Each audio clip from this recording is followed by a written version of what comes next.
Hello दोस्तों, education to win में आपका स्वागत है। आज हम आरआरबी एलपीएन टेक्नीशियन 2018 का ओरिजिनल सेट को हल करने जा रहे हैं। तो चलिए हम शुरू करते हैं। तो इसका पहला प्रश्न है, जीवन की उत्पत्ति के बारे में ओपेरिन का सिद्धांत किससे संबंधित है? तो इसका उत्तर हो जाएगा रसायन विज्ञान से। अगला प्रश्न नंबर 2 है, पुस्तक I do what I do कौन से भारतीय अर्थशास्त्री ने 2017 में लिखी थी? तो इसका उत्तर हो जाएगा अमर्त्य सेन, ऑप्शन नंबर पहला। अगला प्रश्न है, दिए गए प्रश्न पर विचार करें और निर्णय लें कि प्रश्न का उत्तर देने के लिए निम्नलिखित में कौन सा कथन पर्याप्त है। कथन दिया गया है, PQR के लिए कोड क्या है?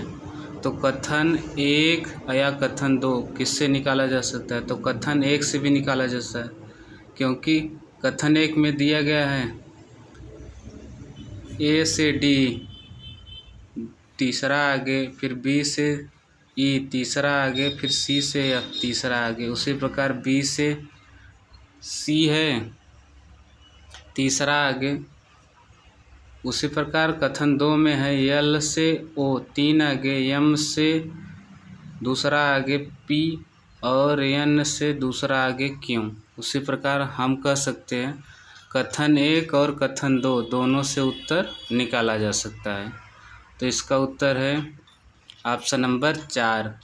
दिए गए कथन का उत्तर देने के लिए या तो 1 या तो 2 पर्याप्त है। अगला प्रश्न ग्राफ वाला है। इसमें दिया गया मानव शरीर में विभिन्न मिनरल्स का वितरण है। उसमें कैल्शियम है, मैग्नीशियम है, लोहा है, पोटेशियम है और सोडियम है। तो हमें प्रश्न किया गया है कि दिया गया ग्राफ मानव शरीर में खनिज की मात्रा को दिखाता है। दिए गए आंकड़ों के आधार पर मानव शरीर में पाया जाने वाला कैल्शियम और सोडियम का अनुपात पूछा गया है। कैल्शियम और सोडियम का अनुपात, तो हम इसमें बड़ा करके देखते हैं। कैल्शियम का अनुपात दिया है 40 और सोडियम का अनुपात दिया गया है 8। तो इसका अनुपात होगा 8 से काटेंगे 1 बार, 8 से काटेंगे 5 बार, यानी 5/1। यही इसका अनुपात होगा। तो ऑप्शन देख रहे हैं, ऑप्शन नंबर 3 यह इसका सही उत्तर है। अगला प्रश्न नंबर 5 है, सेम्स 5000 की धनराशि चक्रवृद्धि ब्याज की 10% वार्षिक दर पर निवेश करता है।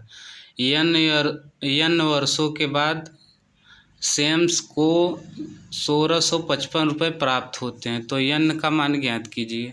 हमें समय कितना लगा है यह ज्ञात करना है। तो 10% जानते हैं, 10% का मान होता है 1/10। इसे कहेंगे तो ब्याज जोड़ेंगे तो इसमें 1 जोड़ देंगे तो 11/10। ये किसके बराबर होगी? इसमें ब्याज और ये मूलधन है, तो जो भी मिश्र धन होगा जो 11 के बराबर होगा तो उसमें 5000 प्लस 1655 ये जोड़ देंगे। जोड़ेंगे तो आएगा 5 5 6 6, तो आएगा 66 55।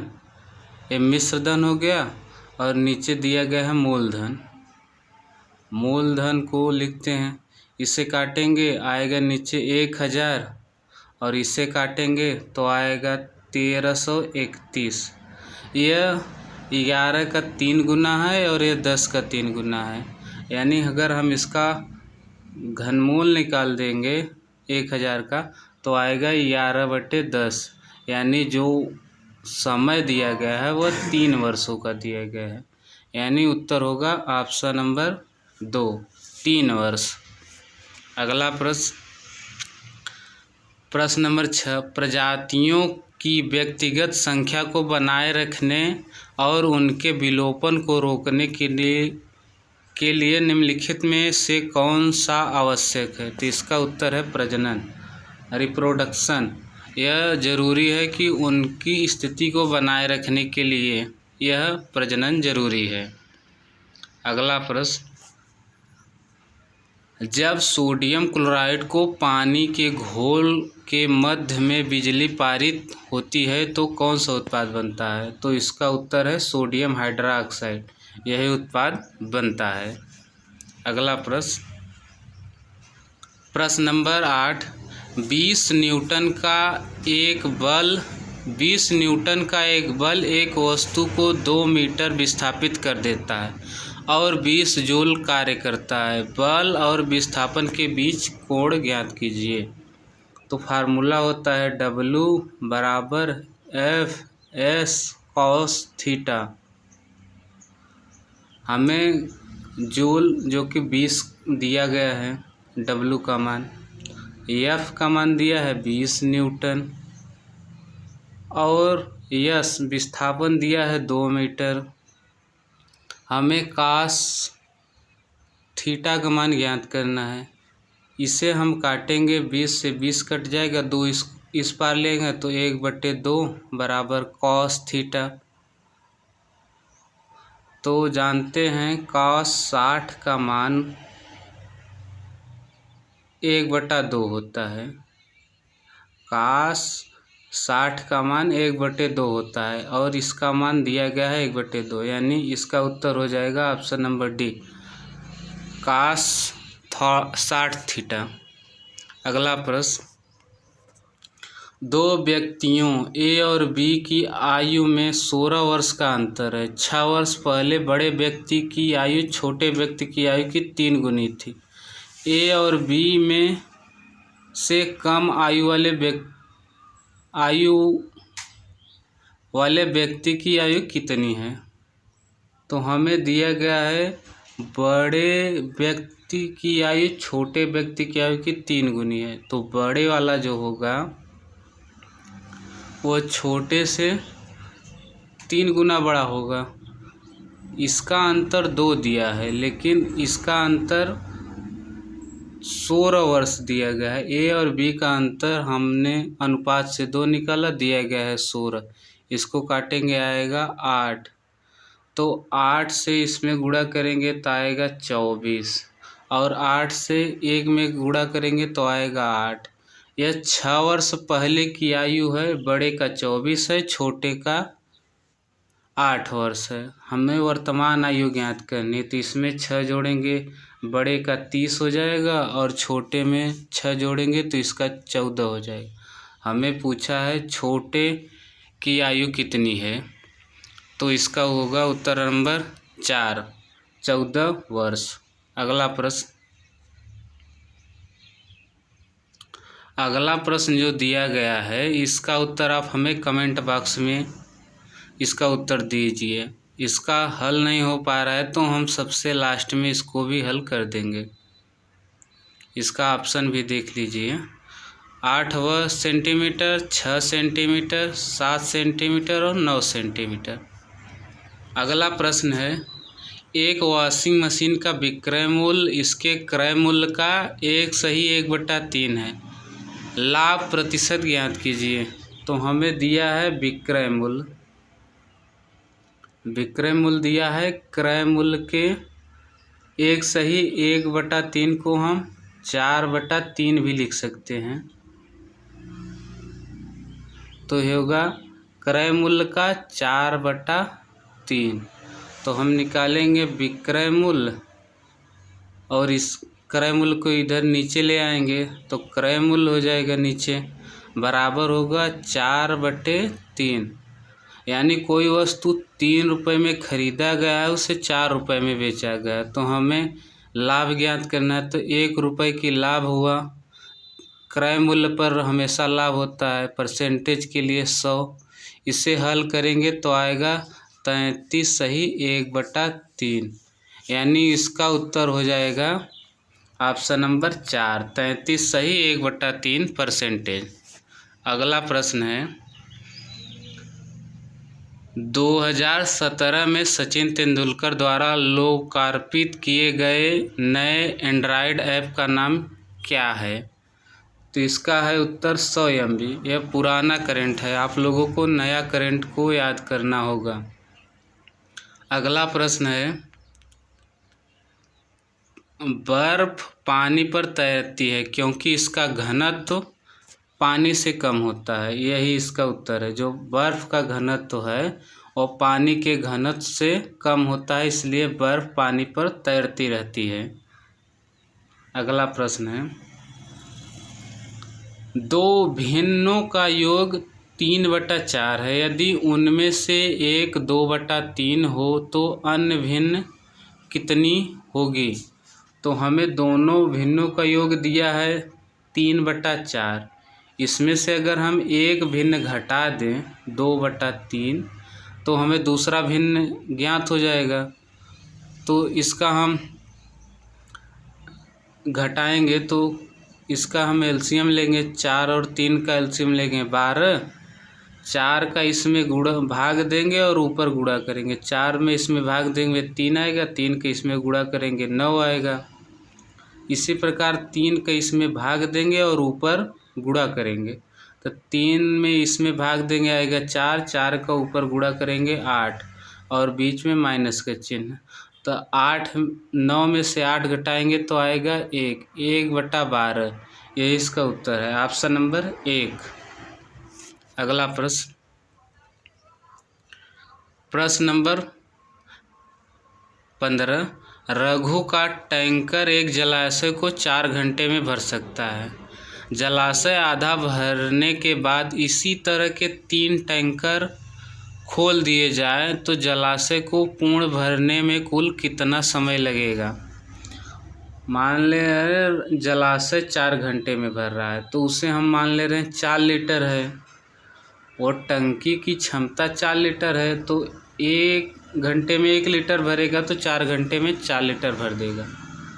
वो कह रहा है जलाशय आधा भरने के बाद यानी 2 लीटर भरा गया है, बचा है 2 लीटर।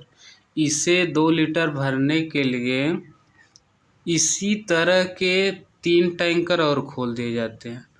तो हम जान रहे हैं रघु का क्षमता 1 है टैंकर की जलाशय की और इसी तरह के 3 और टैंकर होंगे तो 1 1 और 1 3 टैंकर और हो गए रघु के टैंकर के समान। इसे जो आधा भरा है बचा है 2 लीटर, इसे भरने में कितना समय लगेगा? तो इसका क्षमता जो है तो चारों को जोड़ देंगे 4 आ जाएगा। तो 2 लीटर भरने में चारों भरेंगे यानी आधा घंटा में भर देंगे 30 मिनट में। तो इसका उत्तर हो जाएगा 2 घंटा पहले भरा है और 30 मिनट बाद, यानी इसका उत्तर हो जाएगा 2 घंटे। तो इसका उत्तर हो जाएगा 2 घंटा 30 मिनट, यानी ऑप्शन नंबर 2 घंटा 30 मिनट, यही इसका उत्तर है। अगला प्रश्न है, निम्नलिखित गैसों में किसकी वजह से ब्रेड या केक फूलता है और नरम होता है और सुगंधित बन जाता है? तो इसका उत्तर है CO2। CO2 का उपयोग सोडा वाटर में भी किया जाता है। ये भी प्रश्न पूछा जाता है कि जो सोडा वाटर होता है या कोल्ड ड्रिंक होती है उसमें कौन सी गैस बुलबुले के रूप में निकलती है? तो इसका भी उत्तर हो जाएगा कार्बन डाइऑक्साइड। ये भी प्रश्न ग्रुप डी में पूछा गया है। तो अगला प्रश्न देखते हैं, प्रश्न नंबर 17, उस विकल्प का चयन करें जो निम्न समूह से संबंधित नहीं है। तो हम चारों में देखते हैं, जो संबंधित नहीं हैं वही हमें बताना है। तो इन चारों में आप ध्यान से देखिए, इसमें डबल स्टार एक साथ है और इसमें माइनस का चिन्ह एक साथ है, ये दोनों, और इसमें ओ का चिन्ह एक साथ है, ये दोनों, लेकिन इसमें कोई एक साथ नहीं है। यानी जो ऑप्शन नंबर 1 दिखाई दे रहा है इसमें कोई भी 2 चिन्ह एक साथ नहीं है, यानी यही जो है सबसे भिन्न है। यानी इसका उत्तर हो जाएगा ऑप्शन नंबर ए, जो कि चौथा में दिया है। इसी तरह आप जब वहाँ पर पेपर देने जाएंगे तो पहला ऑप्शन दूसरे में होगा, दूसरा ऑप्शन चौथे में होगा। इसी तरह आपको ध्यान से हर विकल्प का निश्चित रूप से वो निश्चय करें कि किस विकल्प में है और उसका उत्तर दें। अगला प्रश्न है, प्रश्न नंबर अगला, जब कोई वस्तु बल की दिशा में 1 मीटर की दूरी पर 1 न्यूटन बल के द्वारा चलती है तो किया गया कार्य कितना होगा। तो हम जानते हैं फार्मूला होता है W बराबर F/s और हमें दिया गया है कि कार्य कितना है, यही हमें निकालना है। F का मान दिया गया है 1 न्यूटन और 1 मीटर की दूरी स्थापित करती है, तो S का मान भी 1 दिया है। इसमें गुणा करेंगे तो 1 जूल आएगा, क्योंकि कार्य का मात्रक जूल होता है। ये भी प्रश्न पूछा जाता है कि कार्य का मात्रक क्या होता है, तो इसका उत्तर है जूल। तो इस प्रश्न का उत्तर है 1 जूल, जो कि ऑप्शन नंबर 2 में दिया गया है। अगला प्रश्न देखते हैं। दिया गया है, दिए गए वक्तव्यों को सच मानकर चलें और यह तय करें कि कौन से आशा निष्कर्ष वक्तव्यों का तर्क संगत रूप से अनुसरण करता है या करते हैं। तो इसे हल करेंगे कि सभी लड़के लड़कियां हैं। हम मान रहे हैं लड़के जितनी हैं वह लड़कियां हैं, लड़कियां या लड़के हैं, और जितनी भी लड़कियां हैं वह बंदर हैं, यह बंदर हैं। तो पहला प्रश्न है कि सभी लड़के बंदर हैं, सभी बंदर लड़के हैं, तो जितना बंदर है वह सभी लड़के नहीं हो सकते, क्योंकि बंदर का जो हिस्सा बड़ा है और लड़का के छोटा, यानी पहला गलत हो गया।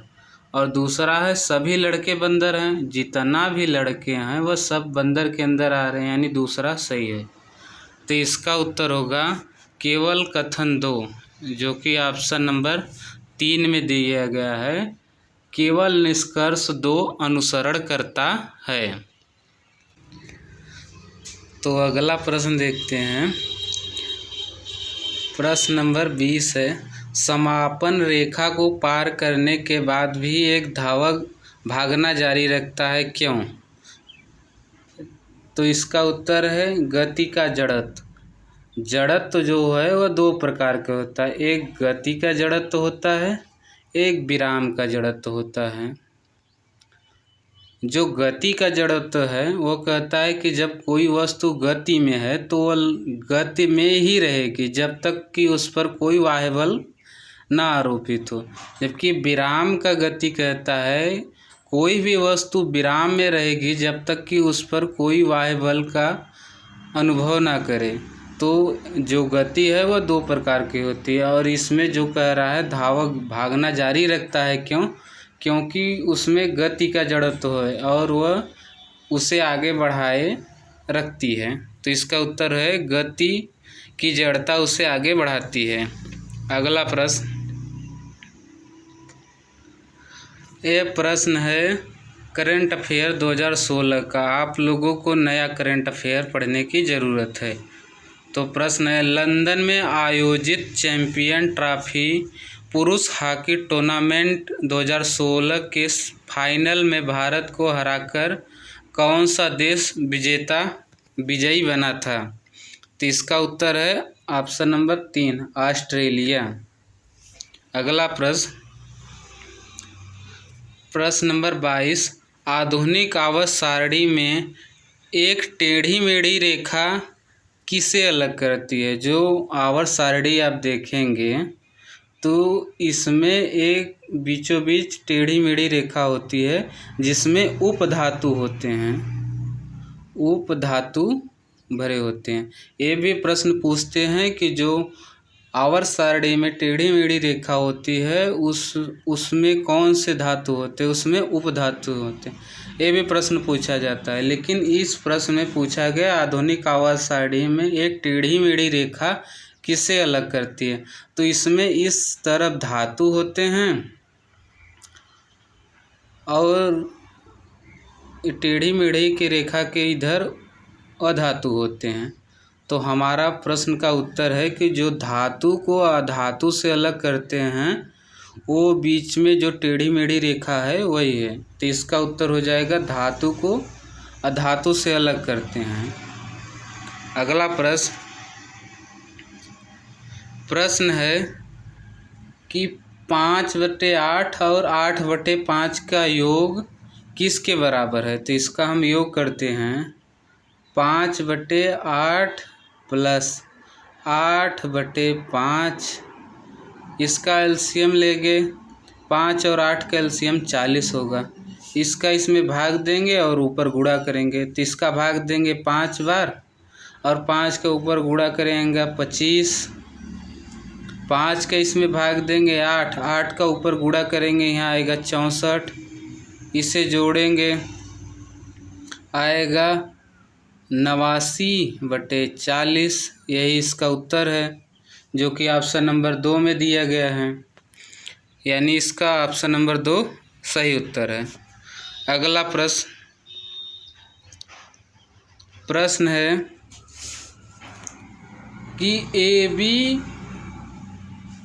ए और बी किसी कार्य को 20 दिन में समाप्त कर सकते हैं। बी और सी मिलकर 30 दिनों में, जबकि सी और ए मिलकर 24 दिनों में समाप्त करते हैं। बी और सी प्रत्येक अलग अलग दिनों में कार्य को समाप्त करेंगे, कितने दिनों में? तो इसका उत्तर हम पहले प्रश्न को हल करते हैं। ए और बी और इधर दिया है बी और सी।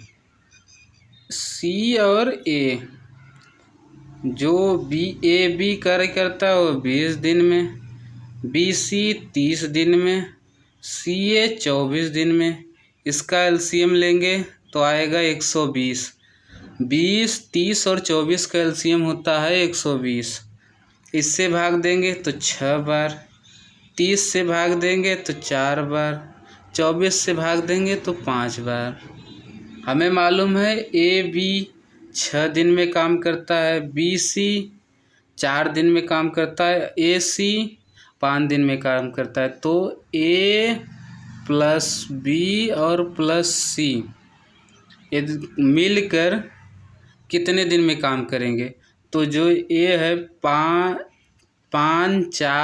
5 और 4 और 6 जो मिल के करते हैं, तो 2A और 2B और 2C। तो 2A प्लस B और plus C, 2A plus B plus C मिलकर कार्य करते हैं 15 दिन में। तो A प्लस B और प्लस C ए कार्य करेंगे 15/2, यानी 7.5 दिन में कार्य करेंगे। ए प्लस बी प्लस सी 7.5 दिन में काम करेंगे। तो हमें निकालना है बी की एफिशिएंसी। जब हम ए बी सी में बी का एफिशिएंसी निकालेंगे तो ए बी सी में बी सी घटा देंगे, ए बी सी में बी सी ए सी घटा देंगे, तब हमें आएगा बी का मान। ए बी सी का मान है 7.5 और ए सी का मान हम 5 निकाले हैं। तो इसका आएगा बी का मान 2.5। 2.5 इधर से मिटा के इधर वहाँ बता रहे हैं।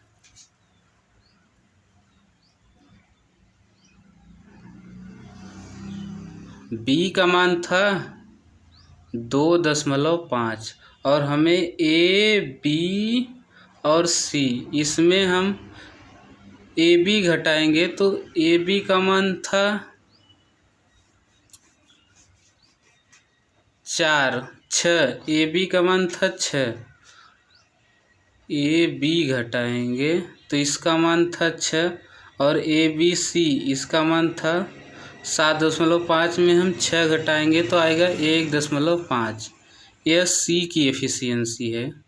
सी का मान है 1.5। तो हम बी का पहले निकालेंगे कितना दिन में कार्य करेगा। तो टोटल काम था 120, उसमें भाग देंगे 2.5 का, तो इसे काटेंगे आएगा 48। और सी का मान निकालेंगे तो 120 दिन में 1.5 से कितना काम करेगा, तो 80 दिन। यानी इसका उत्तर होगा 48 दिन बी का और 80 दिन सी का। यानी इसका उत्तर है जो कि ऑप्शन नंबर 2 में दिया है, 48 और 80 दिन। अगला प्रश्न है, उस सही समूह का चयन करें जो निम्नलिखित वेन आरेख को दर्शाता है। यहाँ वेन आरेख दिया गया है कि बी, उसके ऊपर ए है और सी अलग है। तो हम चारों ऑप्शन देख के इसका उत्तर बता रहे हैं।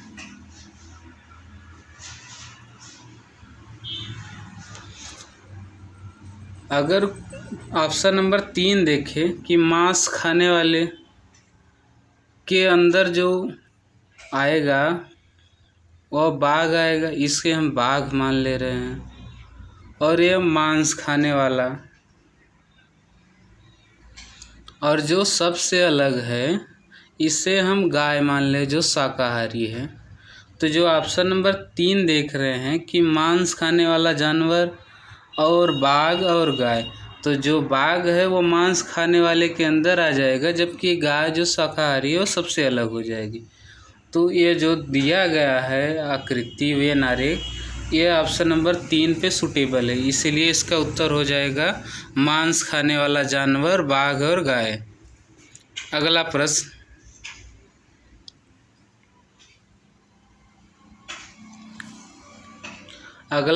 है कक्षा में 42 छात्रों में नितिन ऊपर से 23 है, तो नीचे से उसका रैंक क्या होगा।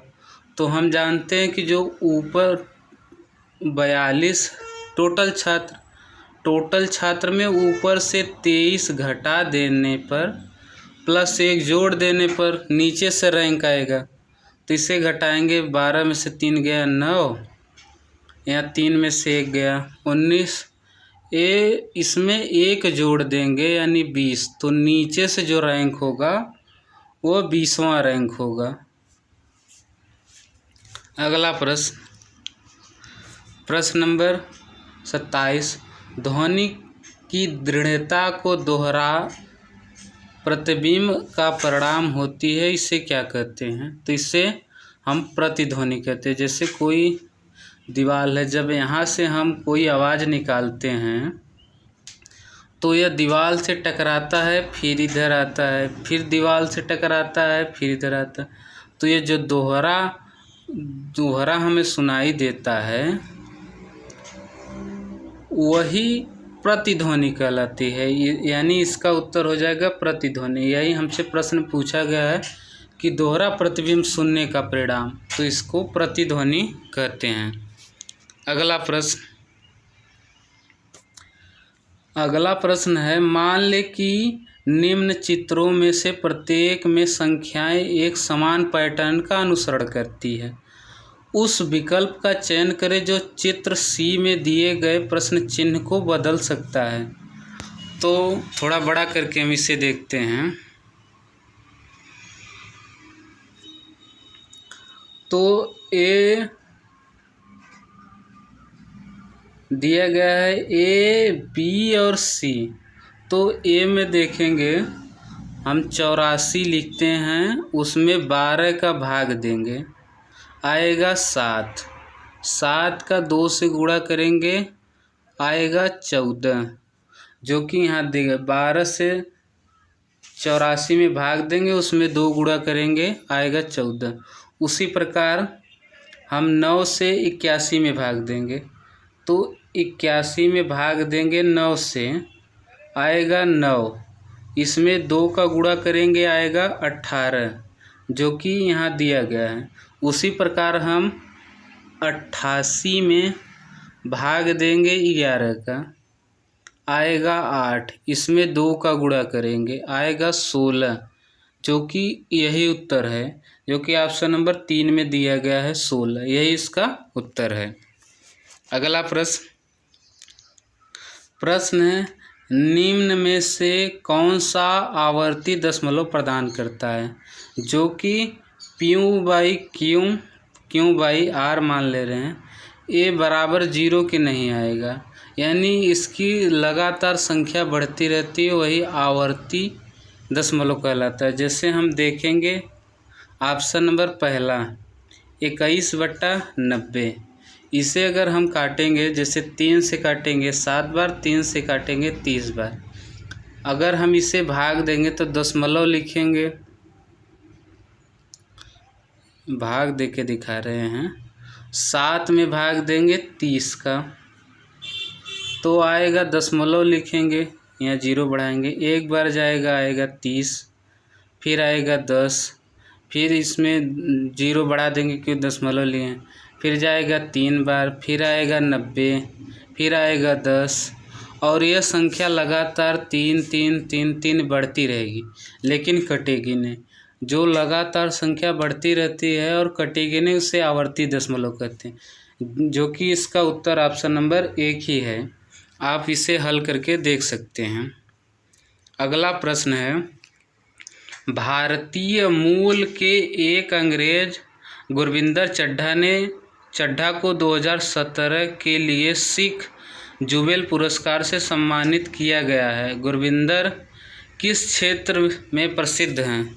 तो इसका उत्तर हो जाएगा ऑप्शन नंबर 1, फिल्म निर्माण में। अगला प्रश्न है, यदि y x का भाई है, यहाँ लिखते हैं y x का भाई है, तो y पे प्लस का चिन्ह लिखते हैं क्योंकि लड़कों पर हम प्लस लिखते हैं, और y जो है वह z का बेटा है, तो z का बेटा है तो ऐसे लिखते हैं z y के ऊपर। अब पूछ रहा है तो z के पिता, जो z के पिता हैं वो x से क्या संबंधित तो जो z है वो x के पिता है, और पिता के जो पिता होते हैं उन्हें दादा कहते हैं, तो इसका उत्तर हो जाएगा ऑप्शन नंबर 2, दादा। अगला प्रश्न है, उस विकल्प का चयन करें जो शेष 3 विकल्पों से भिन्न है।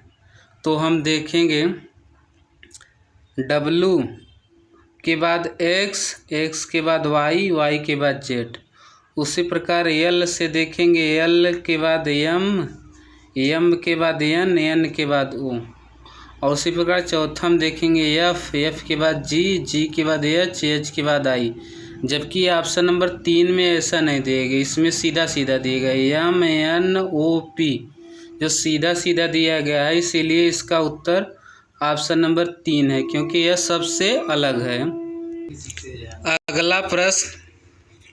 अगला प्रश्न देखते हैं,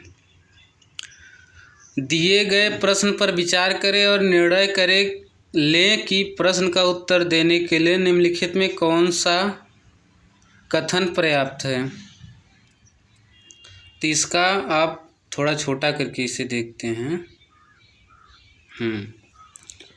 तो इसका जो है दिया गया है प्रश्न के दिए गए मास का 14वां दिन कौन सा होगा। तो पहला कथन है कि महीने का अंतिम दिन रविवार है, तो इससे तो उत्तर नहीं निकाला जा सकता है क्योंकि कोई महीना 30 का होता है और कोई महीना 31 का होता है, कोई 28 का और 29 का होता है। जैसे फरवरी है वो 28 के भी हो सकते हैं, 29 की भी हो सकते हैं, नवंबर 30 की हो सकती है, दिसंबर 31 की हो सकती है। तो इस प्रकार हम नहीं कह सकते कि 14वां दिन कौन सा दिन होगा, जबकि जो दिया गया है ऑप्शन नंबर 2 कथन मास का चौथा शनिवार 25 तारीख को, हमें मालूम है कि 25 तारीख को शनिवार है, तो इस प्रकार से हम उसका उत्तर निकाल सकते हैं कि 14वें दिन कौन सा दिन हो सकता है। यानी इसका उत्तर होगा, ऑप्शन देख रहे हैं, इसका उत्तर होगा कथन 2 पर्याप्त है जबकि कथन 1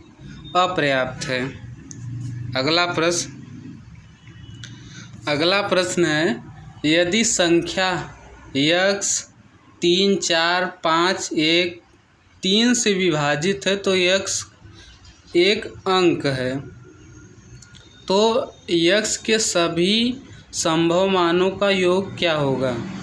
तो हमें मालूम है जो 3 का विभाज्यता का नियम कहता है वो सभी अंकों का योग, यानी x + 3 + 4 + 5 और +1, इसे जोड़ेंगे 4 3 7 5 12 1 13 x आएगा। x के जगह हम रख सकते हैं 2 15, 2 रखेंगे तो इसका योग 15, यह 3 से विभाजित है। हम इसका जगह x के जगह हम 5 रख सकते हैं और इसका योग करेंगे 18 आएगा, यानी ये भी 3 से विभाजित हो जाएगा। अगला हम x के जगह पे रखेंगे 8, इसका योग 21 हो जाएगा, यह भी 3 से विभाजित हो जाएगा, यानी 2 5 और 8 यह रखने पर 3 से विभाजित हो जाएगा। और x के सभी संभव मानों का योग हमें पूछा है, तो 2 5 और 8 इन्हें जोड़ेंगे तो आएगा 8 5 13 2 15 आ जाएगा 15, यानी इसका संभावित मान 15 है, जो कि ऑप्शन नंबर 3 में दिया गया है, यही इसका उत्तर है। अगला प्रश्न देखते हैं। अगला प्रश्न है कि कुछ आंकड़ों के 15 परीक्षणों का योग 434 + x है। यदि आंकड़ों का माध्य x है तो x का मान क्या होगा। तो हम निकालेंगे, माध्य दिया गया है तो माध्य बराबर होता है, जो कि माध्य बराबर, एक मिनट, माध्य बराबर होता है पदों का योग बटे पदों की संख्या, यही माध्य होता है। तो हम इसे हल करेंगे तो माध्य दिया गया है x और पदों का योग दिया है 434 + x और पदों का योग दिया है 15। तो इसे हल करेंगे, लिखेंगे 15 के बराबर की इस पर गुणा करेंगे, आएगा 15x बराबर 334 + x इस पार ले आएंगे तो घटाएंगे तो आएगा 14x बराबर 434। तो x का मान निकालेंगे तो इधर 14 गुणा है, इधर आ जाएगा भाग, इधर से काट के इधर भाग में लिख देते हैं। इसे काटेंगे तो आएगा 14 × 42 और 14 × 14, यानी x का मान जो है वो 31 आएगा। और x का मान पूछा गया है हमसे प्रश्न में, तो इसका उत्तर हो जाएगा ऑप्शन नंबर 2 31। अगला प्रश्न, यदि कमला नीता से 50 मीटर दक्षिण पश्चिम में है और रीटा नीता से 50 मीटर दक्षिण पूर्व में है, तो रीटा कमला के लिहाज से किस दिशा में है। तो हम बना ले रहे हैं, पहले ऊपर उत्तर दक्षिण, इधर उत्तर है, इधर दक्षिण है, इधर पूर्व है, इधर पश्चिम है। तो कह रहा है कमला नीता से दक्षिण पश्चिम में है। अगर हम इधर मान ले कमला, इसे मिटा दे रहे हैं, इधर मान ले है कमला से दक्षिण पश्चिम में है नीता 50 मीटर में, और रीटा कमला नीता से है 50 मीटर। अच्छा, जो कि कमला है वह नीता से 50 मीटर दक्षिण पश्चिम में है, और रीटा नीता से दक्षिण पूर्व में है 50 मीटर। ये भी 50 मीटर की दूरी पे है, ये भी 50 मीटर की दूरी पर, और यहाँ रीटा। हमसे प्रश्न कह रहा है कि रीटा कमला के लिहाज से, तो कमला के लिहाज से रीटा पूर्व की दिशा में है, यानी इसका उत्तर हो जाएगा ऑप्शन नंबर 3 पूर्व की दिशा में। अगला प्रश्न,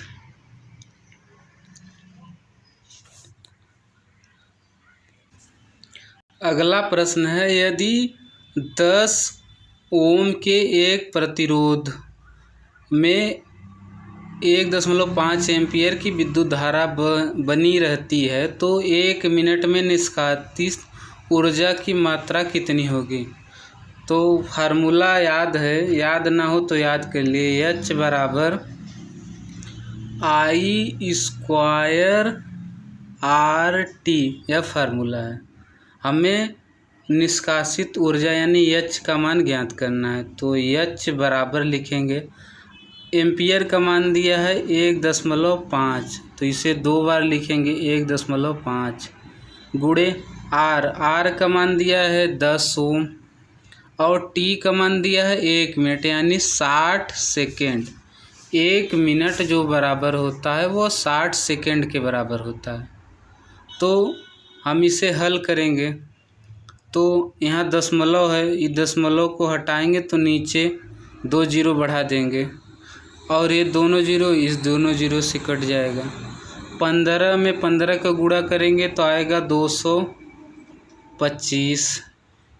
इसका गुणा 6 में करेंगे तो आएगा 1350 वाट, जो कि ऑप्शन नंबर 1 में दिया गया है 1350 वाट। ये इसका उत्तर है। अगला प्रश्न, अगला प्रश्न है, तर्क पर ध्यानपूर्वक विचार करें और निर्णय करें कि नीचे दिए गए कौन सा अनुमान निहित है। तर्क है, वर्तमान सरकार ने 2G स्पेक्ट्रम की नीलामी के लिए आधार मूल्य कम कर दिया गया है। तो पहला अनुमान है, अगली बार कीमत और कम होगी। पिछली बार नीलामी अच्छी नहीं हुई थी।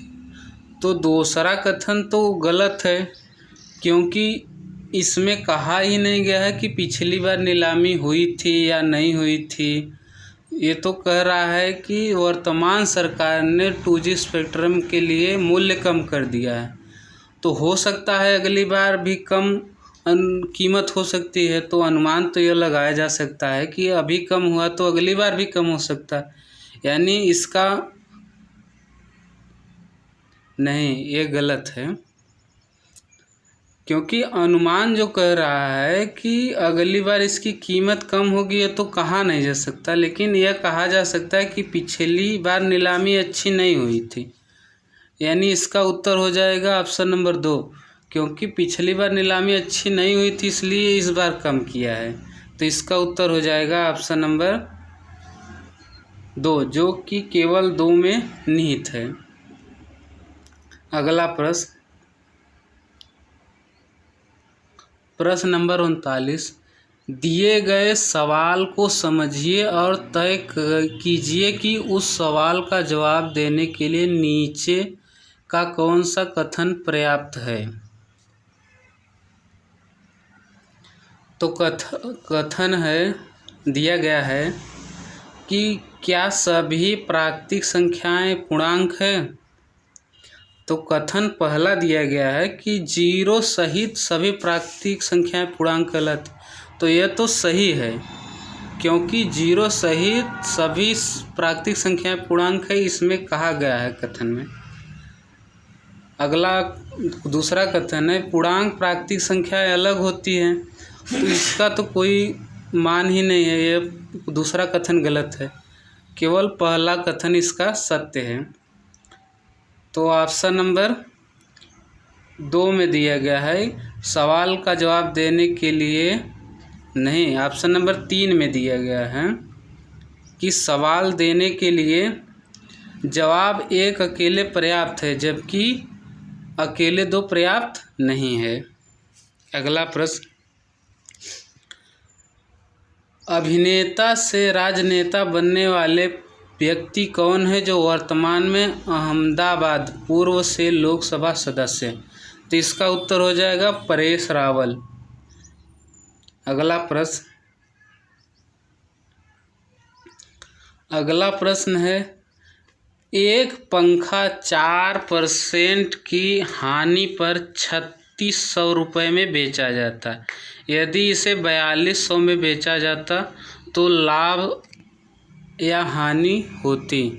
तो इसे हम करेंगे 4% की हानि हुई, यानी 100 में से अगर हम 4% घटा देंगे तो आएगा 96। तो जो 96% का मान दिया गया है वो 3600 के बराबर है। तो हमें 100% मान निकालने के लिए इसे 100 से गुणा करेंगे। तो 6 से काटेंगे 16 बार, 6 से काटेंगे 6 बार, फिर 6 से काटेंगे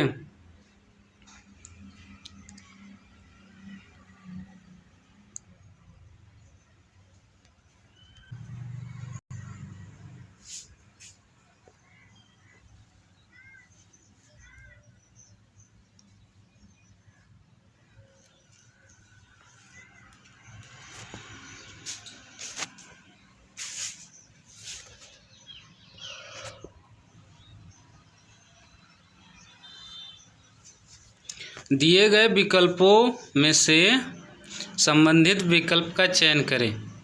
तो इसे हल करेंगे। जे से लिखा गया है पीछे की तरफ जे, यू से लिखा गया है पीछे की तरफ यू, एम से लिखा गया है पीछे, उसी प्रकार बी, उसी प्रकार यू, उसी प्रकार सी, उसी प्रकार के और उसी प्रकार ए। तो हम यस से पीछे लिखेंगे यस, एच से पीछे के लिखेंगे एच, आई से आई, उसके बाद पी, जे, ए, सी, के। यही इसका उत्तर हो जाए, जो कि ऑप्शन नंबर 4 में दिया गया है।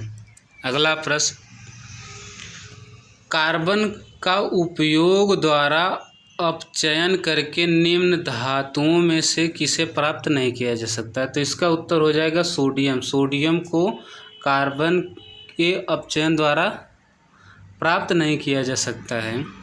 अगला प्रश्न है प्रश्न number 45, x² plus ax plus B को जब x - 4 से विभाजित करते हैं तो 32 शेष फल आता है, और x² प्लस bx प्लस 1 को x - 4 से विभाजित करते हैं तो 35 शेष फल आता है। तो a प्लस बी का मान ज्ञात कीजिए। जो a प्लस बी का मान होगा वो -23 होगा। इसका भी उत्तर आप कमेंट बॉक्स में दीजिए, नहीं होगा तो हम अगले वीडियो में इसका भी सलूशन देंगे आपको। अगला प्रश्न, प्रकाश का क्वांटम सिद्धांत किसके द्वारा प्रदान किया गया है। तो इसका उत्तर हो जाएगा प्लांक के द्वारा। ऑप्शन नंबर 2 इसका सही उत्तर है। अगला प्रश्न, फरवरी 2018 से भारत के गृह मंत्री कौन है। तो इसका उत्तर हो जाएगा राजनाथ सिंह। ये पुराना करंट है, आप लोगों को नया करंट पढ़ना होगा। अगला प्रश्न, किस मुगल सम्राट को अंग्रेजों ने रंगून भेज दिया था। तो इसका उत्तर हो जाएगा बहादुर शाह जफर द्वितीय। यह जब स्वतंत्रता आंदोलन में विरोध कर दिए थे तो अंग्रेज इन्हें पकड़कर रंगून, जो कि वर्तमान में म्यांमार पर वर्मा, उस समय वर्मा नाम था, अब म्यांमार हो गया है। तो आंदोलन के दौरान जब ये विरोध कर दिए थे तो अंग्रेज़ों ने इन्हें म्यांमार भेज दिया था। अगला प्रश्न, नीचे दिए गए अक्षर समूह की व्यवस्था में यदि पहले 10 अंतिम को आपस में इस प्रकार विस्थापन किया जाए कि पहला अक्षर अंतिम अक्षर से दूसरा अक्षर अंतिम से पहले वाले से और शेष इसी प्रकार प्रस्थापित हो, तो नई व्यवस्था में दाहिनी ओर से 5वां अक्षर क्या होगा। तो इसका उत्तर हो जाएगा ऑप्शन नंबर 2 ई इसका सही उत्तर है। अगला प्रश्न, अणु का गठन करने वाले परमाणुओं की संख्या को क्या कहते हैं। तो इसका उत्तर हो जाएगा परमाणुिकता। Option number 3। अगला प्रश्न, मान लीजिए कि निम्न चित्रों में से प्रत्येक में संख्याएं एक समान पैटर्न का अनुसरण करती है। उस विकल्प का चयन करें जो चित्र सी में दिए गए प्रश्नवाचक को बदल सकता है। तो प्रश्न है दिया गया है ए बी और सी के जो प्रश्नवाचक चिन्ह है यहाँ क्या आएगा। तो पहले में देखेंगे 12 + 8 हो जाएगा 20 और 12 में से हम अगर 8 घटाएंगे तो इसका अंतर होगा 4 और 4 से गुणा करेंगे तो आएगा 80 आएगा जो कि नीचे दिया गया है। उसी प्रकार दूसरे में देखेंगे 16 + 7 आएगा 23 और इसका अंतर जो देखेंगे इसका अंतर है 9। इसमें 9 का गुणा करेंगे तो आ जाएगा 207। उसी प्रकार जो अंतिम संख्या है इसे जोड़ेंगे 25 + 21 जोड़ेंगे 5 1 6 2 2 4 और इसका अंतर जो है वह 4 है। इसमें 4 से गुणा करेंगे तो आ जाएगा 184 जो इसका उत्तर है, जो कि ऑप्शन नंबर 3 में दिया गया है। अगला प्रश्न 1 दशभुज में विकर्णों की संख्या कितनी होती है। तो इसका उत्तर हो जाएगा 33। अगला प्रश्न निम्नलिखित क्रम में से भिन्न चिन्ह का चयन करें। ये जो ऑप्शन दिया गया है चारों, इसमें कौन सा चिन्ह है जो अंतर है। तो इसमें ये गामा दिया है एक प्रतीक है, अल्फा भी एक प्रतीक है और पाई भी एक प्रतीक, जबकि 5 2 दिया है एक संख्या है, यानी इसका उत्तर हो जाएगा 5। यही सबसे भिन्न है। अगला प्रश्न है किसी द्विघात समीकरण के दो मूल x = 2/3 और x = -1/2 के रूप में दिए हुए हैं। समीकरण को किस रूप में लिखा जा सकता है। तो इस समीकरण को लिखा जा सकता है 2x - 1 और 3x - 2 = 0 इस संख्या में लिखा जा सकता है। अगला प्रश्न है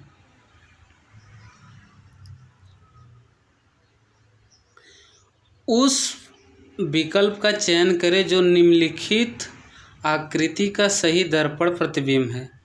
ये जो दर्पण दिया गया है इसका सही दर्पण प्रतिबिंब आपको बताना है। तो दर्पण हमें लगता है दाहिने की तरफ है, दर्पण जो है वो इधर है। आपको बताना है इन चारों ऑप्शन में कौन इसका प्रतिबिंब होगा। तो जो ऑप्शन नंबर 1 दिख रहा है ये वाला, यही इसका सही दर्पण प्रतिबिंब है। और ऑप्शन नंबर जो ए दिया गया है वो ऑप्शन नंबर 3 में दिया गया है। ऐसे भी आपको सतर्कता वहाँ बनाए रखनी है कि जो हम उत्तर देख रहे हैं वो किस विकल्प में दिया गया है। यहाँ ऑप्शन नंबर 3 में ए दिया गया है, यही इसका उत्तर है। अगला प्रश्न थोड़ा बड़ा कर देते हैं। अगला प्रश्न है जोई और सीमित के कंचों की संख्या का अनुपात 5:8 है, जबकि जैवेक और मिनीत के कंचों का अनुपात 7 और 12 है। जोई और जैवेक के कंचों का अनुपात क्या होए। तो हम लिखेंगे जोई, यार मिनती और अगला है जैवेक, इसका है 5 और 8, जबकि जैवेक और मिनीती, जैवेक का है 7 और इसका है 12। इसे हल करेंगे तो हम जानते हैं जो खाली जगह होता है उसके सामने वाली संख्या भर देते हैं और यहाँ 8 हो जाएगा। इसके गुणा करेंगे तो 12 का गुणा करेंगे 12 पंचे 60 और इसका गुणा करेंगे तो 8 सत्ते 56। इसका गुणा करेंगे तो 12 चौक 48 आएगा और इसका गुणा करेंगे तो 56 आएगा। हमसे पूछा गया है जोई और जैवेक यानी 60 और 56 का अनुपात। इसे काटेंगे 4 से काटेंगे तो आएगा 15 और 4 से काटेंगे आएगा 14, यानी ऑप्शन नंबर 2 15 और 14 इसका अनुपात है। अगला प्रश्न नंबर 57 है, निम्नलिखित श्रृंखला में प्रश्न चिन्ह द्वारा दिखाए गए अनुसार दो पद अनुपस्थित हैं, दिए गए विकल्पों के अनुसार पद का चयन करें। तो हम देख रहे हैं आई से 3 12 जो कि यल है, 12 से 3 15 जो कि ओ है, 15 से 3 करेंगे यानी 18, और 18 से 3 करेंगे यानी 21 यू, और यू से 3 ज़्यादा है 24 जो कि यक्स है। और इसमें दिया गया है आई 9 पे होता है, एक संख्या बढ़ा के दिया गया है 10, यल 12 पे होता है, एक संख्या बढ़ा के दिया गया है 13, ओ 15 पे होता है, एक संख्या बढ़ा के दिया गया। उसी प्रकार आर 18 पे होता है, एक संख्या बढ़ाएंगे 19, यू 21 पे होता है जबकि एक संख्या बढ़ाएंगे 22। यही दोनों संख्या हैं, आर 19 और यू 22, जो कि ऑप्शन नंबर 1 में दिया गया है, यही इसका उत्तर है। अगला प्रश्न थोड़ा छोटा कर लेते हैं।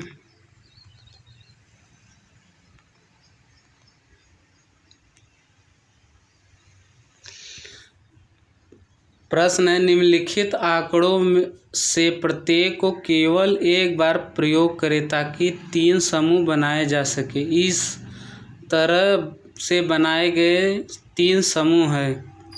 तो हम देख रहे हैं 1 3 5, ये वाला देखिए 1 और 3 और 5, जो कि एक वृत्त है या वृत्त की आधा है, मतलब अर्धवृत्त है। तो 1 3 और 5, पहला तो ये बन गया। और देखेंगे 4 7 और 9, 4 7 और 9 जो कि समचतुर्भुज या चतुर्भुज या आयत या वर्ग हैं लगभग किसी प्रकार।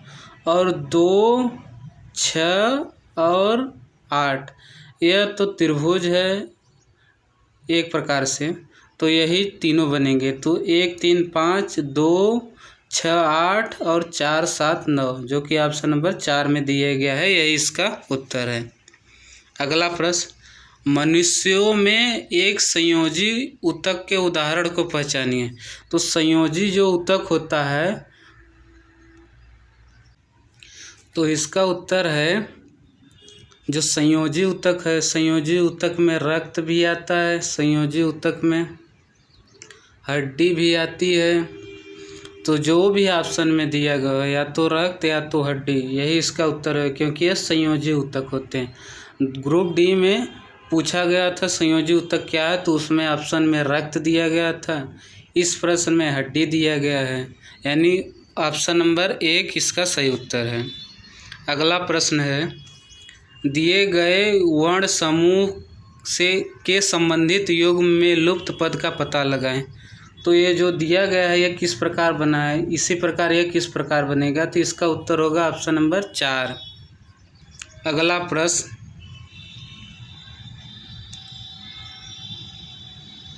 प्रश्न है, निम्नलिखित उदाहरणों में से किसमें एक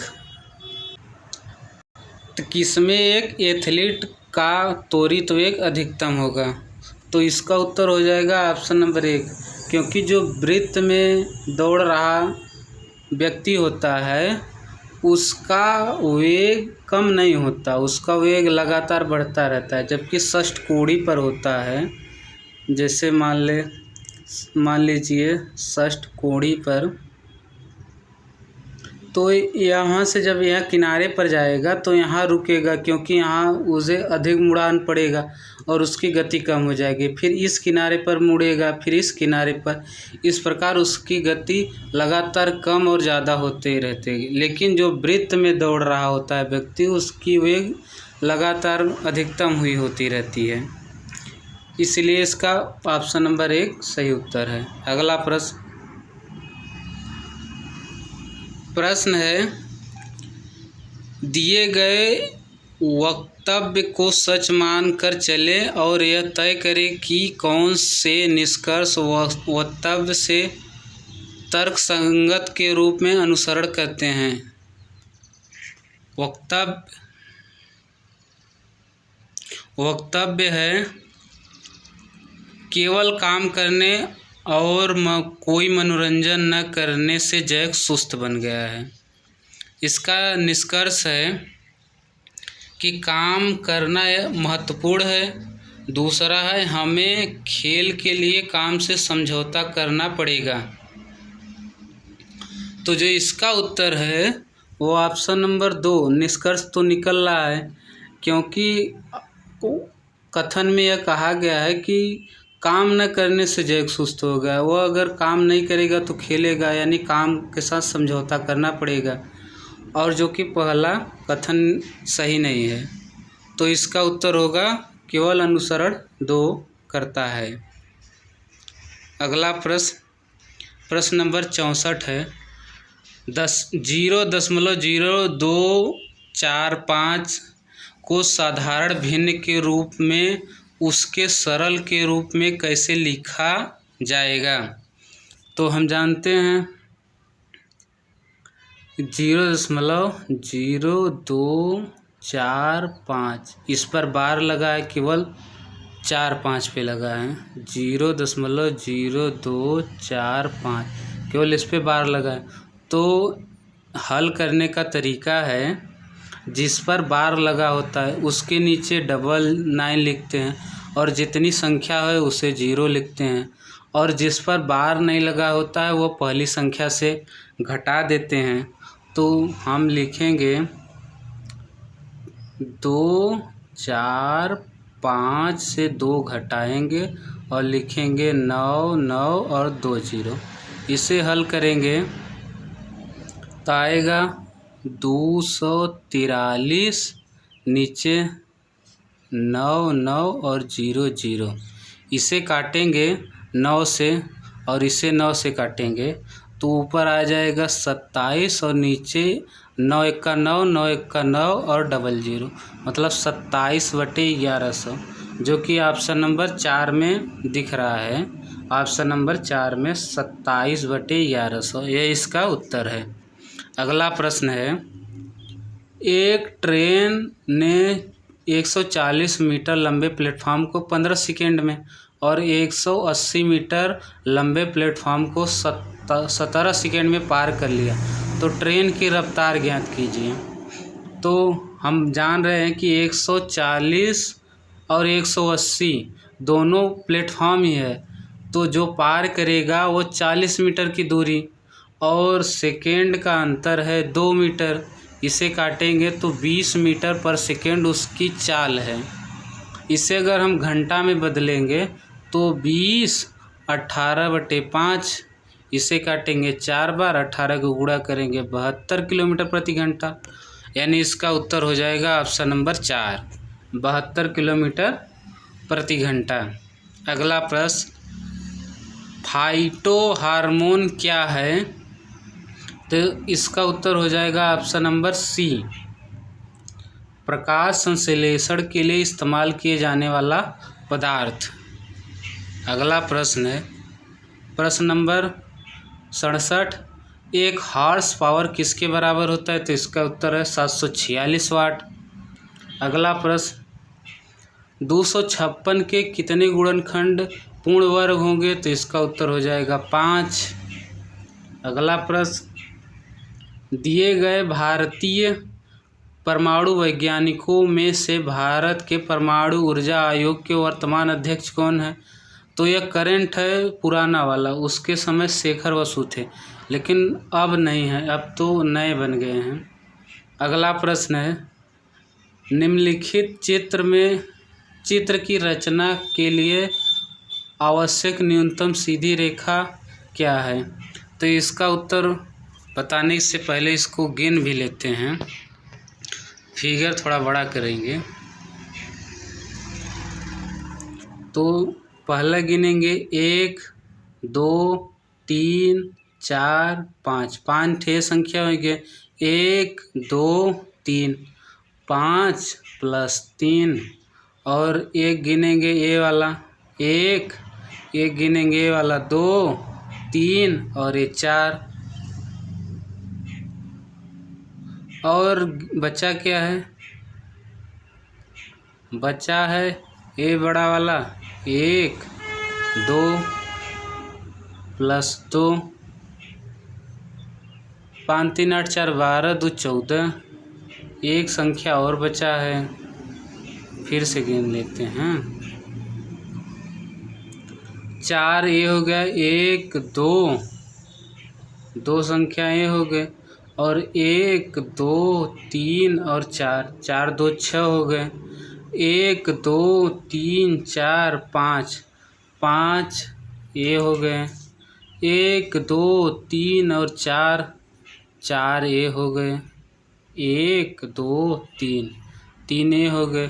तो 6 5 11 3 14। तो इसका उत्तर जो है ऑप्शन नंबर 1 14 इसका उत्तर है। अगला देखते हैं। नीचे दिए गए कथनों को सच मानते हुए निर्णय कीजिए कि कौन सा निष्कर्ष दिए गए कथन का तर्कपूर्ण अनुसरण करता है। कथन है, कोई लड़की कूद नहीं सकती, कुछ लड़कियां तैराक है। तो पहला निष्कर्ष है कोई पुरुष कूद नहीं सकता, तो कथन में पुरुष के बारे में कोई कहा ही नहीं गया, यानी पहला गलत हो गया। कुछ तैराक कूद सकते हैं, यह भी कथन में नहीं कहा गया है, यानी ये भी गलत है। तो न तो कथन 1 सही है, न तो कथन 2 सही है, यानी इसका उत्तर होगा न तो कथन 1 अनुसरण करता है, न तो कथन 2 अनुसरण करता है। अगला प्रश्न है, तीसरे आवर्त के तत्वों में कक्षों की संख्या कितनी होगी। जो खाली जगह दिया गया है इनमें कितनी होगी। तो तीसरे आवर्त में कक्षों की संख्या 3 होगी, यही इसका उत्तर है। अगला प्रश्न है, भारतीय मूल के सुंदर पिचाई निम्नलिखित में से कौन सी कंपनी के मुख्य कर्मचारी अधिकारी CEO हैं। तो इसका उत्तर हो जाएगा गूगल। यह पुराना करंट अफेयर है, अब तो नया करंट अफेयर आपको याद करना होगा। अगला प्रश्न है, दी गई क्रम से दी गई आकृतियों में से भिन्न का चयन करें। तो हम देख रहे हैं जो पहला है इसमें ए वाला और ए वाला दोनों संख्याएं दोनों चिन्ह बराबर है, दूसरे में भी दोनों बराबर हैं, तीसरे में भी दोनों बराबर हैं, जबकि चौथा में देखेंगे तो एक तो बड़ा है जबकि दूसरा छोटा है ए वाला। तो यानी यही जो है यही सबसे भिन्न है, यही इसका उत्तर होगा। ऑप्शन देख ले रहे हैं, ऑप्शन नंबर 4 इसका उत्तर होगा। अगला प्रश्न नंबर 75 है, सबसे कठोर प्राकृतिक पदार्थ क्या है। तो इसका उत्तर हीरा है। यह प्राकृतिक रूप से सबसे कठोर है। यह कार्बन का अपरूप है। यह भी पूछा जाता है कि कार्बन का अपरूप कौन है। तो हीरा है, ग्रेफाइट है और फुलरीन है। फुलरीन भी पूछा गया प्रश्न है, फुलरीन। ये भी पूछा गया प्रश्न है कि कार्बन के अपरूप कौन कौन से हैं। तो हमारे इसी प्रकार मनोबल बढ़ाने के लिए आप चैनल को सब्सक्राइब करें, लाइक करें और शेयर करें, और हमारे साथ इसी प्रकार जुड़े रहें, अन्य प्रकार के प्रश्नों को हल करते रहें। धन्यवाद।